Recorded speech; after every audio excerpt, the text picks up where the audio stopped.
We've all been freaked out by a good horror story, right? But have you ever really stopped to wonder why it works? What's the secret sauce? Well, today, that's exactly what we're going to do.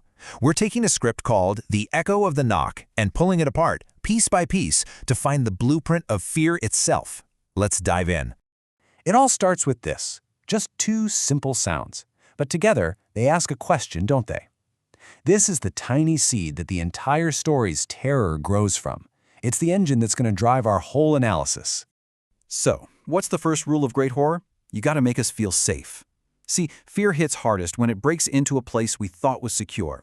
So before you can unleash the monster, you have to build up this baseline of total, relatable normalcy. A world we know, and a world we feel protected in.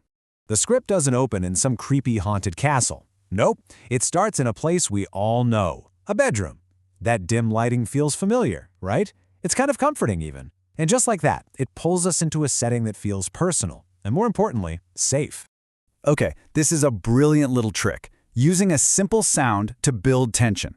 The loud ticking isn't just about telling time, it's all about emphasizing how quiet everything else is. It's the sound of absolutely nothing happening, which, ironically, just makes us tense up waiting for something to happen. And that time, that's not random. 2:17 a.m., that's the dead of night.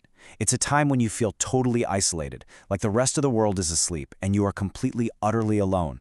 It just strips away all the comfort of the daytime and cranks up the vulnerability. And here's our guy, Ahmad. What's he doing? The most normal modern-day thing you can possibly imagine. This makes him the perfect stand-in for every single one of us. He's not some ghost hunter. He's just a kid in his room. And because we see ourselves in him, what happens next is going to hit so much harder.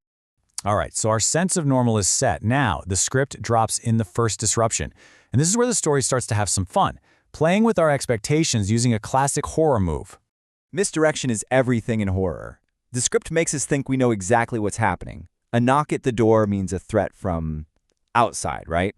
So we start thinking about burglars, strangers, some kind of external danger. And just like that, the threat we were bracing for is gone. Poof. This is the moment where we're all supposed to take a breath, you know? A little wave of relief. It was probably just our imagination. But here's the thing. That false sense of security, that's the trap. Because just as we let our guard down, the script yanks the rug right out from under us. The real horror story here isn't about what's trying to get in. It's about what's already there. And there it is. The exact same sound, but the location? The location changes everything. The threat is no longer on the other side of a locked door, it's in the room with him.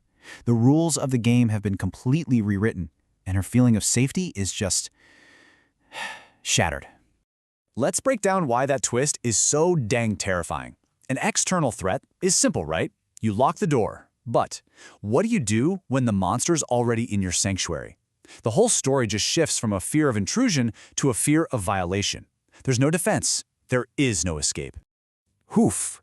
This whispered line, this is pure psychological warfare. It completely reframes the whole situation. It implies Ahmad isn't just a random victim. He did something wrong. He made a mistake. It adds this cruel logic to the terror, layering guilt and dread right on top of his fear. So from this point on, the horror isn't just present, it's actively hunting. This isn't random anymore. It's a deliberate, terrifying pattern that's closing in, systematically tearing down every single idea of safety he has. Just look at this progression. It's so clever. First, the knock is at the edge of the home, the front door. Then it moves inside the room, the closet. And finally, it moves to the most intimate, personal, vulnerable space you can imagine. Under the bed.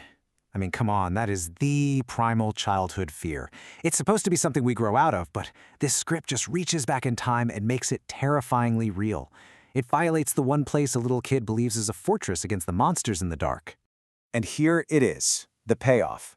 After all that tension, from sounds, from whispers, from knocks you can't see, the threat finally becomes physical.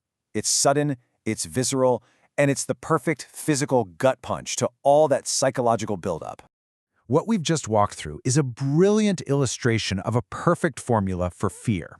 So let's actually map out the story structure and see exactly why it works so incredibly well. Here it is, the whole sequence laid out, and you can see how each beat is a totally necessary step. The payoff with the hand doesn't work without the escalation. The escalation means nothing without the subversion of the empty hallway. And none of it works if you don't first establish that baseline of normalcy. It's a perfect chain reaction of fear. So for any of you out there who want to write horror or even just understand it better, this formula is gold. This isn't just some scary story. It's a finely tuned machine built specifically to get an emotional response. And these are the core parts. That scream, it's not just for Ahmad. It's for us. It's that cathartic release of all the tension the script has been so masterfully building up. We've been holding our breath this entire time, and this is the moment we finally get to let it all out. And then, nothing. The story denies us a resolution. By just cutting to black, it leaves the scariest work up to our own imagination. What happens next? We have to fill in that blank ourselves. And let's be honest, our minds can almost always come up with something way worse than what you could ever show on screen. But wait, it's not actually over. That final echoing sound tells us the cycle is just going to continue. The entity, whatever it is still there. The threat was never defeated. It's a haunting last note that makes sure the fear sticks with you long after the story is done. And that brings us to the final, chilling question the script wants to leave us with. Is it another victim? Is it a warning? Or maybe, just maybe, is it now knocking for the one person left listening to the story? For you,